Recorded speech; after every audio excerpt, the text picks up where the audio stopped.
जिद्द आणि मेहनतीच्या जोरावर कोणतेही काम यशस्वी करता येतं हे जळगाव जिल्ह्यातील लीलाधर पाटील यांनी दाखवून दिले। ट्रक चालक म्हणून काम करत असताना लीलाधर यांचा अपघात झाला। अपघातात डावा हात आणि पाय निकामी झाल्यानं अपंगत्व नशिबी आलं। घरची परिस्थिती हलाखीची, त्यात अपंगत्वामुळे घरात बसण्याची वेळ आली होती। मात्र हिम्मत न हारता लीलाधर पाटील यांनी आत्मविश्वासाच्या जोरावरती शेळी पालनातून आर्थिक प्रगती साधली आहे। 60 शेळ्यांपासून सुरू केलेला व्यवसाय आज 40 शेळ्यांपर्यंत पोहोचलाय। तसंच शेळी विक्रीतून त्यांना 2 लाख रुपयांचं उत्पन्नही मिळालंय। चोपडा तालुक्यातील तापी नदी किनारी मालखेडा हे लहानसं गाव आहे। याच गावातील लीलाधर पाटील घरातील हलाखीच्या परिस्थितीमुळे ट्रक चालक म्हणून काम करत असे। मात्र ट्रक चालवत असताना अपघात झाला। या अपघातात कायमचं अपंगत्व नशिबी आलं। घरात हलाखीची परिस्थिती आणि घर चालवणारा मुलगा अंथरुणाला खिळला। यामुळे पाटील कुटुंबियाची वाताहत होऊ लागली। ही वाताहत उघड्या डोळ्याने पाहवत नसल्यानं शेवटी लीलाधर यांनीच हिम्मत धरली आणि प्रतिकूल परिस्थितीवर मात करण्याचा निर्धार केला। अपघातापोटी विमा कंपनीकडून मिळालेल्या पैशातून गावातच एक लहान दुकान थाटले।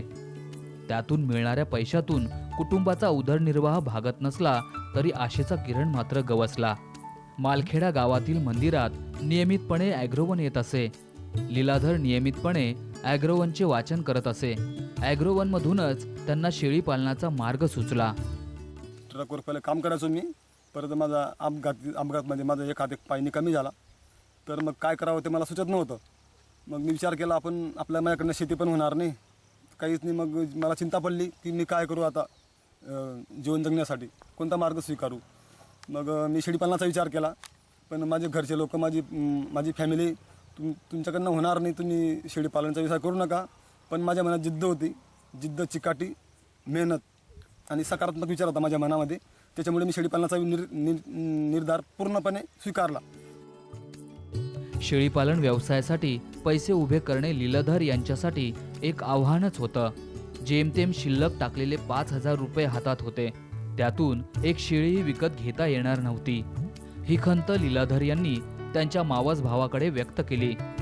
तेव्हा त्यांच्या मावस भावानं त्यांना 10,000 रुपये देण्याची तयारी दर्शवली, परंतु तेवढ्यावर काम भागणार नव्हतं।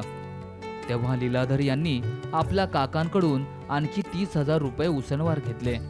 अशा प्रकारे जमा झालेल्या भांडवलातून त्यांनी 7 शेळ्यांपासून शेळी पालन व्यवसाय सुरू केला।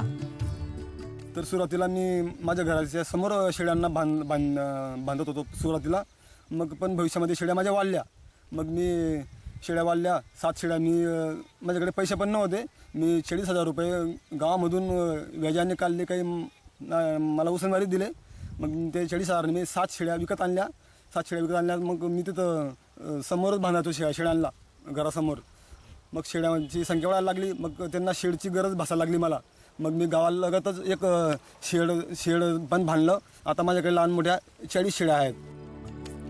लीलाधर यांनी घरालगत निवार शेड उभारले, तारेच्या जाळीचं कंपाऊंड तयार केलं, चाऱ्याची सोय केली। उत्तम पैदास तंत्राचा अवलंब केल्यानं आज शेडमध्ये लहान मोठ्या अशा 40 शेळ्या आहेत। तसंच शेळी पालनाविषयीची सर्व माहिती त्यांनी मिळवली। विविध ऋतूत शेळ्यांना होणारे आजार, रोग, प्रतिबंधात्मक लसीकरण याविषयी सर्व माहिती मिळवली। व्यवसायातील जोखीम कमी करण्यासाठी त्यांनी 20 शेळ्यांचा विमा देखील काढलाय। किरकोळ आजारांवर लीलाधर स्वतः शेळ्यांवर उपचार करतात। गरजेनुसार पशुवैद्यकीय अधिकाऱ्यांकडून आवश्यक उपचार करून घेतात।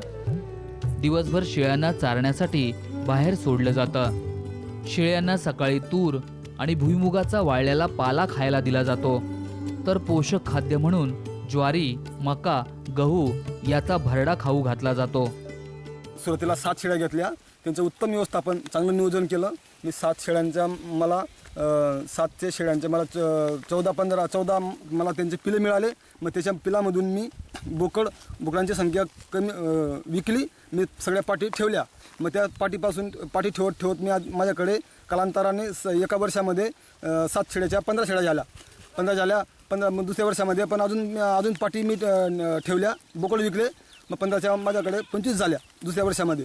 पण मग मी अजून शेळ्या झाल्या माझ्या, अजून पाठी विकल्या, पाठी ठेवल्या, बोकड विकले आणि माझ्याकडे आज 40 शेळ्या आहेत। त्यांचं चांगलं नियोजन, उत्तम व्यवस्थापन, चांगलं नियोजन, लसीकरण वगैरे, त्यांना सुका चारा, कोरडा युरा चारा, त्याच्या उत्तम व्यवस्थापनातून, एक चांगलं नियोजनातून आज माझ्याकडे 40 शेळ्या आहेत. सकाळी 9 वाजता शेळ्या चरायला सोडतो मी, दुपारी 2 वाजता घरी शेळ्या नेतो आणि संध्याकाळी 6 वाजता त्यांना मका, गहू, ज्वाराचा भरडा खाऊ घालतो.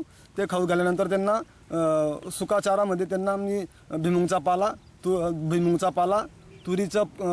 तुरीचं पाला आणि कळबाकुट्टी असं सगळं मिक्स करून गव्हाणीमध्ये टाकतो माझ्या गव्हाणीमध्ये. योग्य व्यवस्थापन आणि जिद्दीमुळं लीलाधर यांच्या शेळी पालनाचा व्यवसाय यशस्वी झालाय. त्यांनी आतापर्यंत बोकड आणि शेळ्या मिळून 40 जनावरे विकली आहेत. विक्रीतून सुमारे 2 लाख रुपयांचं उत्पन्न देखील त्यांना मिळालंय. सर्व कर्ज फेडून लीलाधर यांनी दुमजली घर देखील बांधलंय.